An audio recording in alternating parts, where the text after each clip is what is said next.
Olá pessoal, seja todo mundo aí bem-vindo ao My Linux.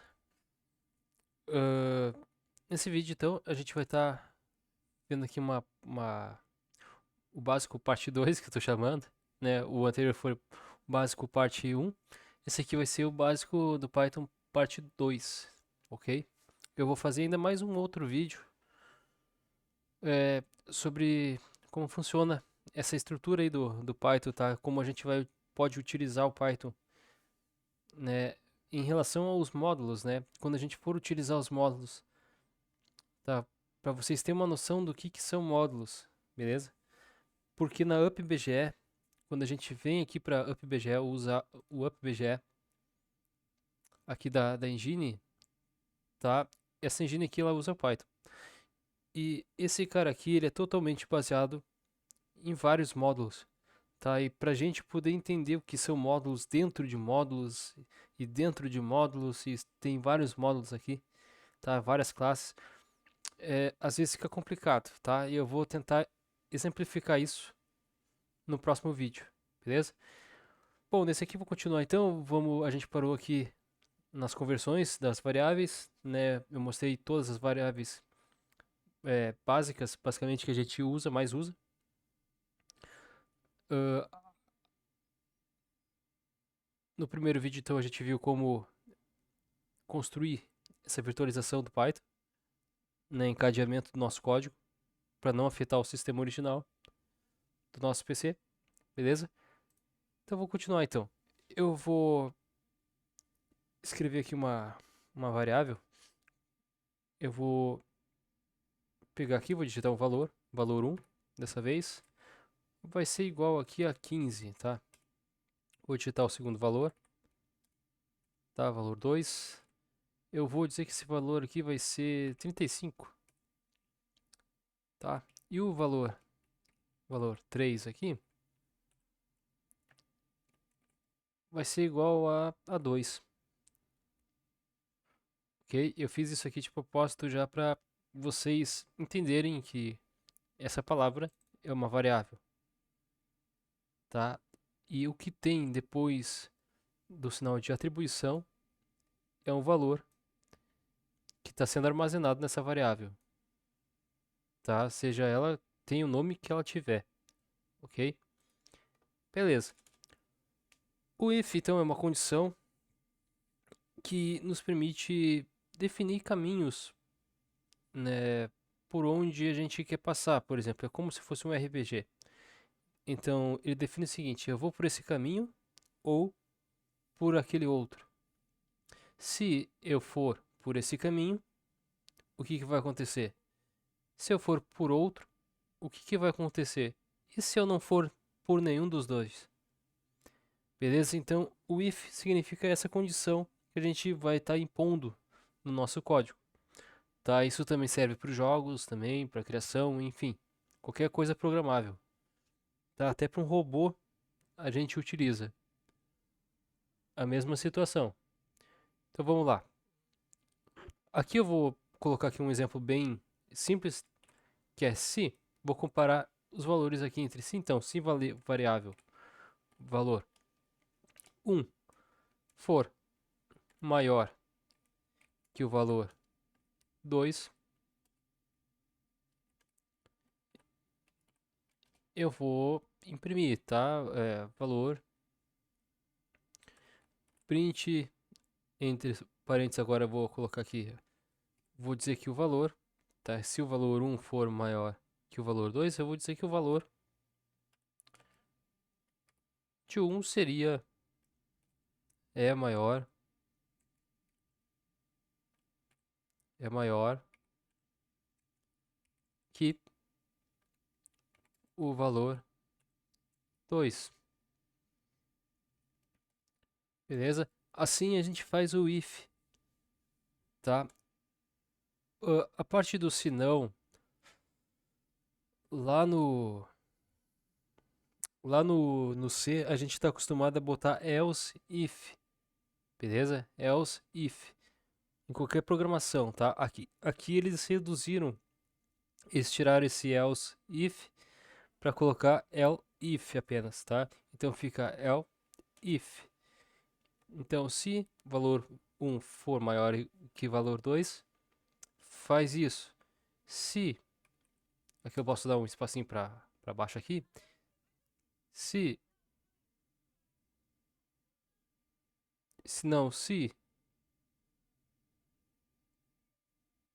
o valor, deixa eu ver, se o valor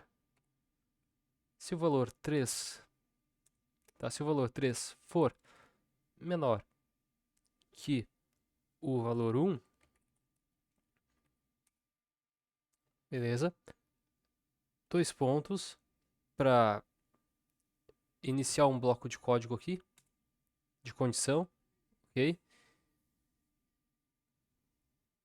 Reparem vocês que ele sempre formata a linha, tá? Ele nunca dá um espaço, tá? O espaço aqui ele é contado pelo Python, tá? Para identar o código, ok? Então, aqui, se o valor 3 for menor que o valor 1, vai ser uma condição verdadeira, ok? Logo, vou copiar esse print para facilitar aqui a vida aqui. Valor 3. Logo, o valor 3 é menor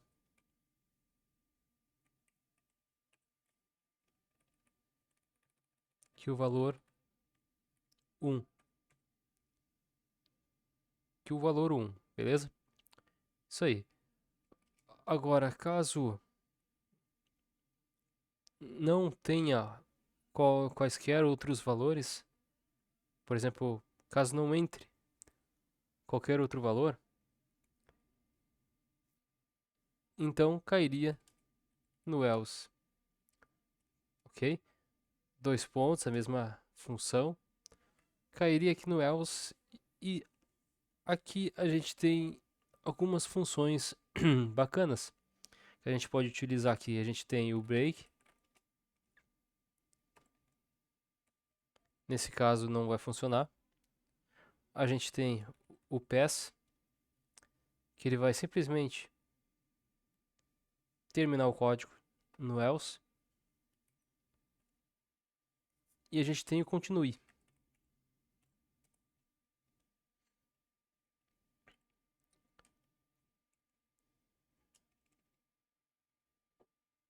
Bom, o que eu usaria aqui seria o pass, tá? Como vocês viram ali que o pass funciona. Tá, o pass é para terminar a linha do código. O break e o continue, eles são usados na situação de loop, tá? Quando tem for e while para ser usado. Bom,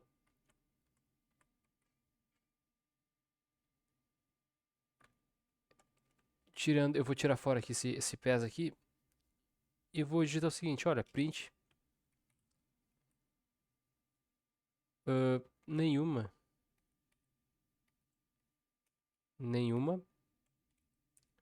condição encontrada. Então, se a primeira condição não foi encontrada, ele pula para a próxima. Se a segunda condição não foi encontrada, aí ele pula para o else, aonde ele vai me dar essa mensagem, tá? De nenhuma condição encontrada. Ok? Então, é isso aí. Vamos ver isso aqui funcionando agora. Eu vou dar a condição aqui que tem que dar, que é verdadeira. Sempre a condição verdadeira é que vai printar para nós aqui. Então, como esse segundo if é uma condição verdadeira, então é esse cara aqui que tem que printar aqui para nós. Então eu vou executar o código aqui.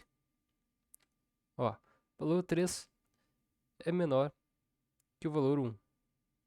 Beleza? Caiu aqui. Agora, digamos que eu queira dizer que o valor 3 seja igual ao valor 1. Aí a gente já cai no else. Por quê? Porque a primeira condição é falsa. Tá? A segunda condição também é falsa, porque o valor 3 ele não é igual tá? Ao valor 1. Ou seja, 2 não é igual a 15. Então vai cair no else. Logo, a resposta correta para essa aqui seria printar nenhuma condição encontrada, beleza? Vamos digitar aqui um play aqui, vamos ver o que vai acontecer. Ó, nenhuma condição encontrada. Exatamente o que eu tinha dito, beleza?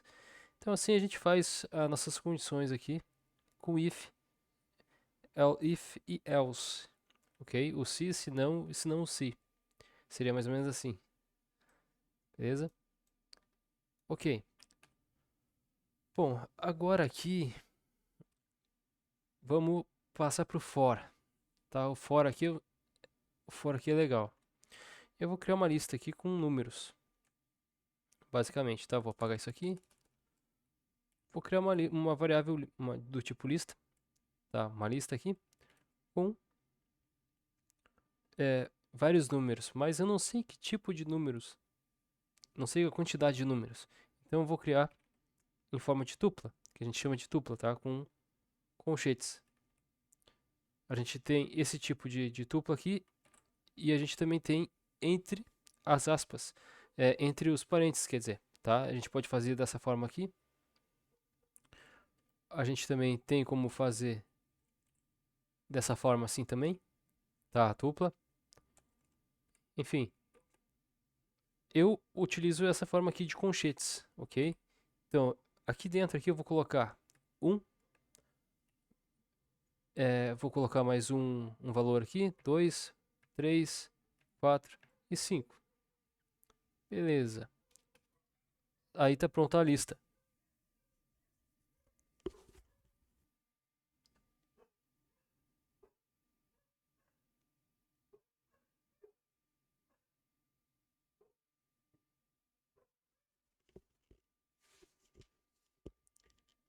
Tava aqui pensando aqui nas ideias aqui.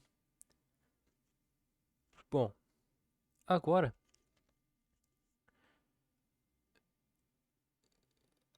a gente precisa percorrer essa lista. Como é que a gente faz, né? A gente vai usar o for para isso. Tá? Vamos usar aqui o for. Vamos fazer um for, a gente precisa armazenar o valor dessa lista em algum lugar, tá? No for a gente tem em várias linguagens a gente tem vários estilos de for basicamente, tá? A mais comum delas seria o for each, que é para cada elemento percorre, né, armazena, para cada elemento armazena o valor dessa lista aqui.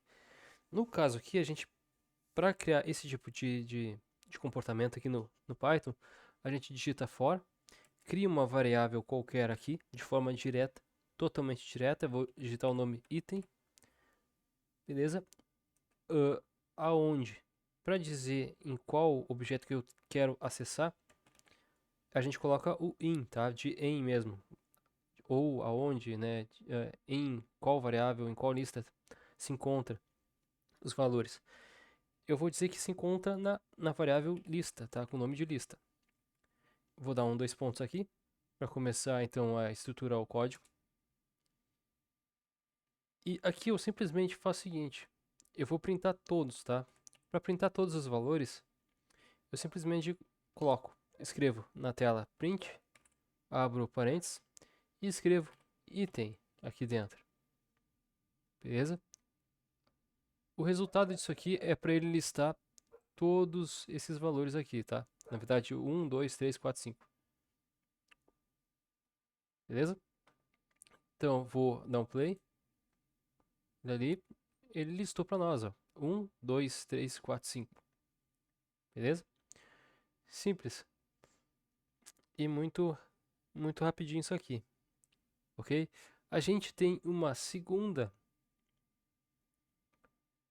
A gente tem uma segunda forma de fazer o for. Se a gente quiser, né? A gente tem várias formas de fazer o for. Mas a gente tem a seguinte. E se eu sei as posições, né? Vamos fazer com o vetor. Então, vou digitar aqui, sei lá, um vetor. Eu quero criar um vetor. Eu vou chamar aqui uma variável. Vetor vai receber um valor específico. Eu vou dizer que eu quero 15. posições aqui, né? Um valor de 15.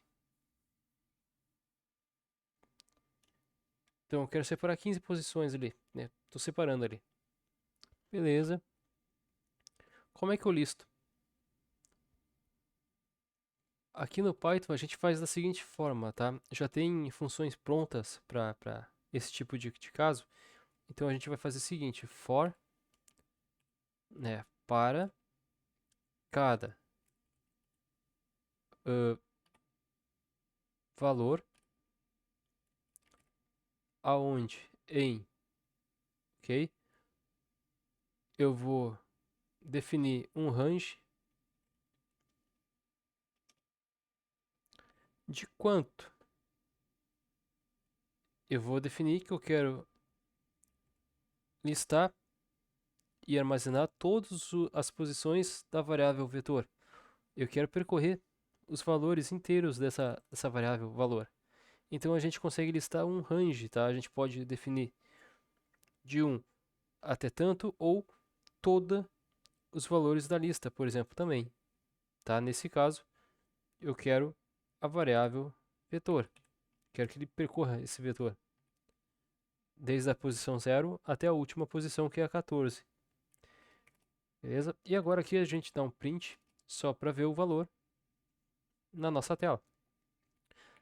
Tá? Print entre parênteses, então, valor. Eu vou apertar um play aqui para a gente ver.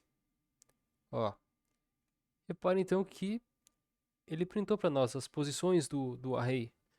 Por quê? Aqui eu tenho 15, mas esse 15 não é igual ao da tupla aqui, tá? Os valores aqui da tupla literalmente são valores.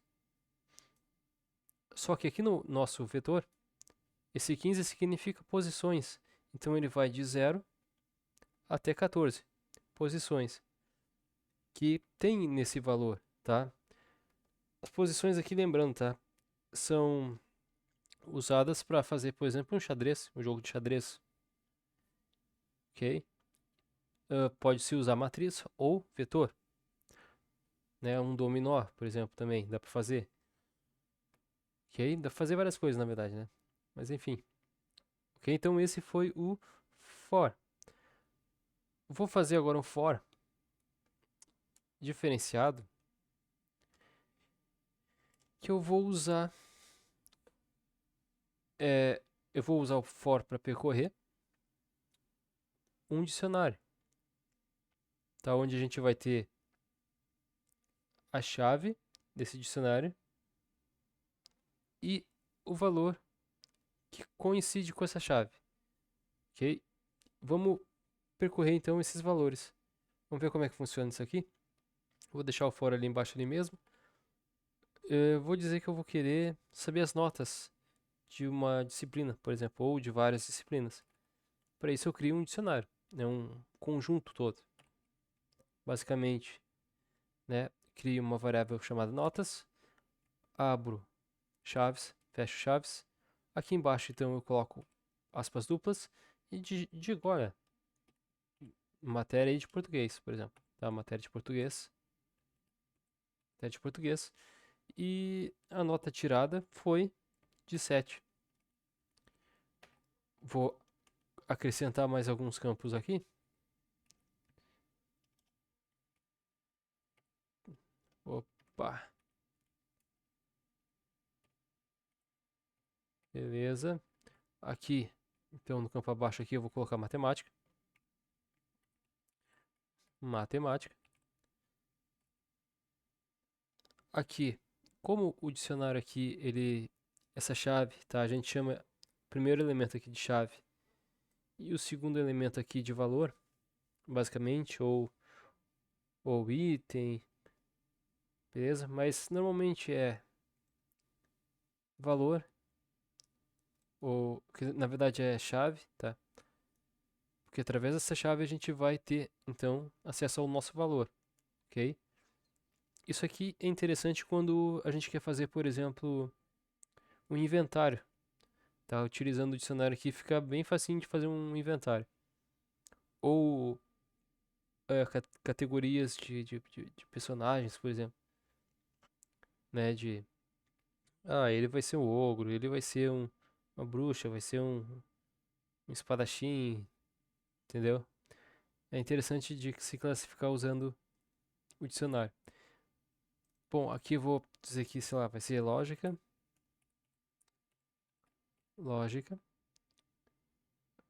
vai ter o valor de 7, matemática aqui eu vou mudar aqui, vou colocar 9. Tá, tirou 9. Aqui eu vou botar, como a gente está aprendendo aqui, eu vou botar algoritmo.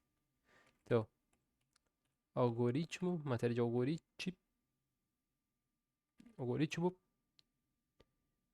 vai ter 7 também. Então só matemática o cara tirou 9. Aqui eu vou tirar essa vírgula porque não tem mais um campo abaixo. Beleza, então tá aí o nosso dicionário. A gente tem as chaves e os valores de cada chave. Beleza? Para acessar cada valor dessa chave, a gente simplesmente digita de forma avulsa, notas, conchetes, e aí aqui já vai no Visual Studio Code aqui, ele já vai dar pra gente aqui as chaves que a gente quer ter acesso aos valores dessas chaves, beleza? Nesse caso aqui a gente quer listar essas chaves. Para isso a gente vai usar o for aqui, ok? Aqui a gente tem uma solução muito interessante. Então eu posso criar duas variáveis, porque eu quero a chave e eu quero o valor. Para isso então, a gente pode inserir aqui chaves, ou chave, vírgula, valor, em qual deles que eu quero percorrer, qual variável, ou lista. Nesse caso eu quero as notas, né? Quero percorrer as notas, porém, eu quero ter acesso a todos os itens que estão no dicionário. Tá? Eu quero percorrer todos os itens e encontrar tudo que tiver dentro do dicionário. Para isso, para não mostrar aquela mensagem de variável que existe, mas que está perdida no mundo vazio, a gente usa uma variável aqui chamada itens, tá? Para achar esses itens lá dentro. Esse item aqui, ele é uma função. Então a gente coloca um parêntese para representar aqui uma função. Nesse caso aqui. Deixa eu ver, eu acho que não é com i não. Deixa eu ver. Ah, não, é minúsculo. É minúsculo mesmo. Tá. Função ali é minúsculo. Aqui no visual, no VS Code, se vocês repararam ali, esse quadradinho aqui roxo, tá, representa a função. Esse pequenininho aqui representa uma variável. Beleza? Então, esse roxo é uma função e o pequenininho azul aqui é uma variável, tá? É um campo ali de acesso direto. Beleza. Vamos acessar aqui a função. Ó, aqui é importante ver a sugestão, porque ele dá sugestão de como essa função vai ser lida aqui, tá? Então dentro dela vai ter uma string e um inteiro. Beleza? Então ela vai ler uma string e vai ler um inteiro. É isso que está significando aqui, tá? Do dicionário, ó. Dict é chamado de dictionary, dictionary, alguma coisa desse tipo aí, né? Pra gente dicionário mesmo. Tá? Então vai receber uma string, ou seja, uma chave em string e um valor inteiro. Tá? Exatamente como está aqui. Ok. E para mostrar então essas chaves e valores, né? Aí entra aquela forma interessante que a gente viu no vídeo anterior, com F, aspas duplas, e vou colocar chaves, vou abrir chaves e vou digitar o primeiro valor primeira variável aqui, né? Eu quero a chave. Quero que ele printe a chave. Eu também quero que ele printe para nós aqui, vou dar uns espaços aqui, printe o valor. encontrado lá dentro, né? Então eu vou digitar aqui a variável valor. Ele só vai encontrar então se tudo estiver certo, mas ele só vai mostrar para nós se esse parâmetro f estiver aqui do lado de fora das aspas, beleza? Porque a tradução do código entre as chaves só é lido se tiver o f aqui fora, beleza? Só assim para funcionar. Vamos ver se vai funcionar isso aqui. Vou dar um play aqui.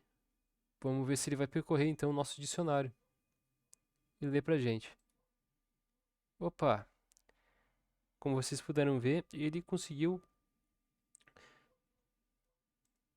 percorrer, percorrer, armazenar chave, armazenar valor, tá? Do dicionário notas, percorrendo todos os itens desse dicionário, tá? Então, se eu quisesse ter acesso, por exemplo, a todos os slots, tá? De um inventário, por exemplo, utilizando Python, né? A gente poderia usar esse tipo de for aqui, tá? Para ter acesso a todos os slots e itens lá do inventário, por exemplo. Beleza? Bom, agora para finalizar aqui, eu vou apresentar para vocês o while, tá? Como é que funciona o while? While, né? Para terminar aqui e fechar com chave de ouro o nosso loop. Bom, para isso eu vou criar um exemplo clássico, vou criar um contador, né? Se eu quisesse contar alguma coisa, né? E contar é acrescentar 1 mais 1, 1 mais 1, 2 mais 1, 3 mais 1 e assim vai. Para isso, então, a gente vai criar um contador, uma variável chamada contadora, ou contador. Eu vou atribuir, então, o valor a ela de 0. Tá? Vou iniciar ela com valor inteiro de 0. Se eu quisesse iniciar ela como uma string, colocaria entre aspas duplas, ou entre aspas simples. Ok? Ou entre str, que ele converteria em string. Nesse caso, ela vai estar inteiro. Beleza. Criado então o contador aqui, a variável contador. Para começar o nosso while, a gente digita então while. A gente vai começar um loop, tá? Então eu vou utilizar a variável contador, porque eu preciso verificar se esse contador é menor do que um valor que eu queira que ele conte. Então eu quero que ele conte até 20, por exemplo. Beleza? Dois pontos e vamos iniciar então o nosso bloco de código aqui dentro, né? Porque ele vai repetir 20 vezes, basicamente. Aqui, então eu vou dizer para ele o seguinte, olha, printa para nós aí na tela, printf. Aqui, se isso aqui estiver atrapalhando, eu posso fazer o seguinte, eu posso clicar aqui, ó, eu posso deixar aparecendo ou eu posso ocultar aqui também, beleza? Vamos lá. Vou printar o valor na tela, então vou usar um F, porque eu vou digitar o valor direto aqui na string entre chaves. Então, eu vou digitar aqui valor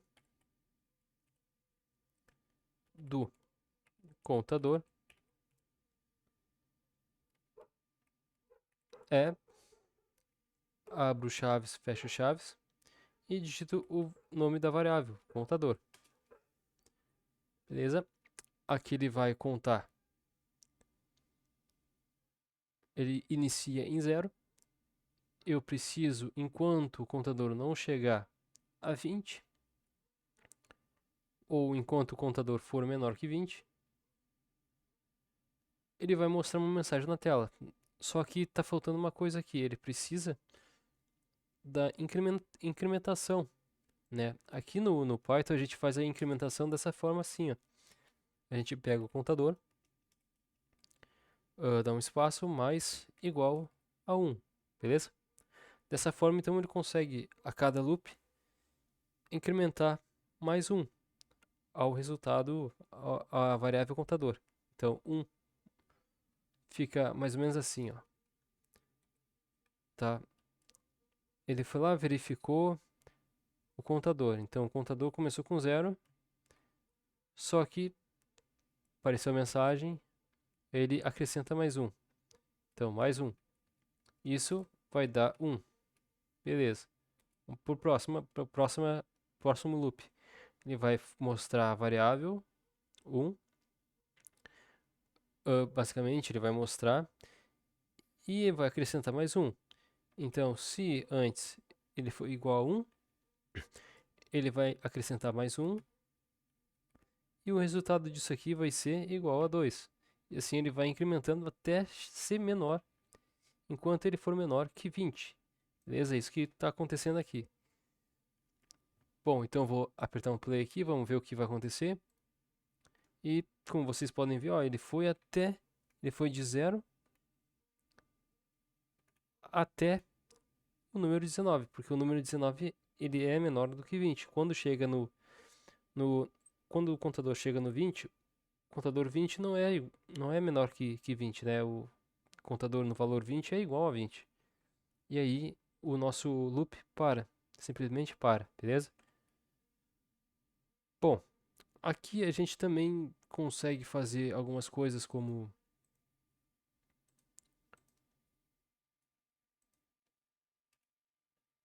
por exemplo, se contador, eu vou tentar fazer isso aqui, se o contador for igual, digamos, a 12,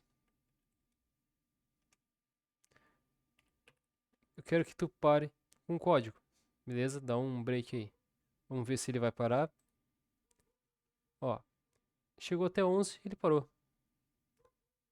Agora eu vou dizer para ele continuar. Vamos ver o que vai acontecer aqui se ele continuar. Qual é a resposta dele, né, se continuar. Dá um executar aqui. Ele simplesmente ele ignora, tá? O continuar ele ignora, ele pula a linha de código. Então, se o contador for igual a 12, continua, não dá importância, continua aí o código, beleza? É isso que acontece. O break já não, o break ele já dá uma pausa ali, ele já para o código na hora, beleza? Como vocês viram. O pass, ele é um elemento que diz que não tem nada de valor aqui. Vamos ver isso aqui em funcionamento, vamos ver se vai funcionar. Vou dar um play. Como vocês viram, foi a mesma coisa do que o continue, basicamente, porque o pass ele só diz o seguinte, olha,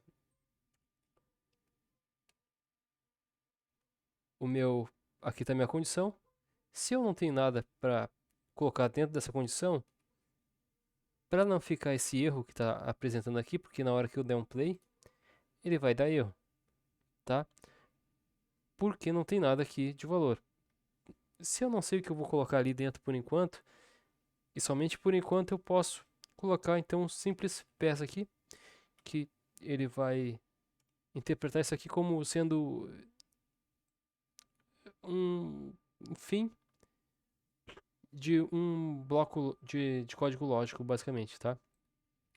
Esse pass aqui funciona como o nosso parênteses aqui, que a gente define o começo e o fim é, desse parâmetro aqui na função, né, do print. Nesse caso a gente está usando o pass, que diz, olha, só não dá bola para erro, tá? Tu pode executar o código de forma normal.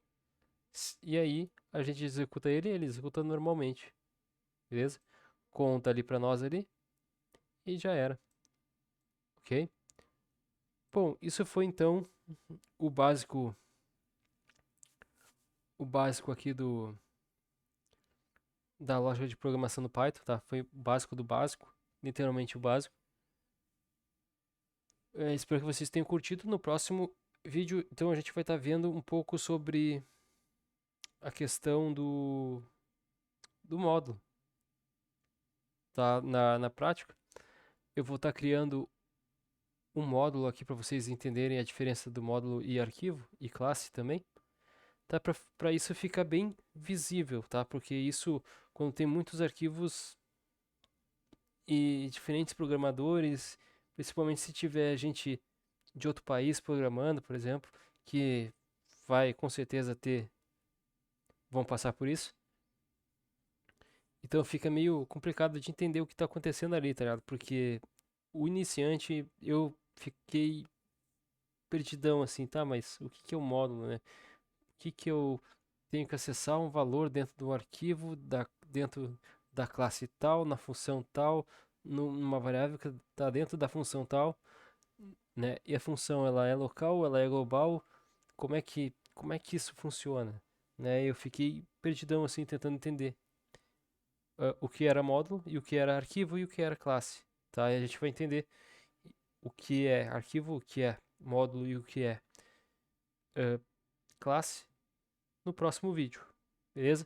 Depois então do próximo vídeo, depois do próximo, a gente parte para a calculadora, que aí eu não vou mais explicar tanto assim as coisas, tá? Eu vou mostrar a programação ali, direto e reto, e vai ser mais rápido. Daí os vídeos, tá? Vai ser mais curto, basicamente os vídeos. Ok? Então até o próximo vídeo, falou e fui. Tchau aí pra vocês aí.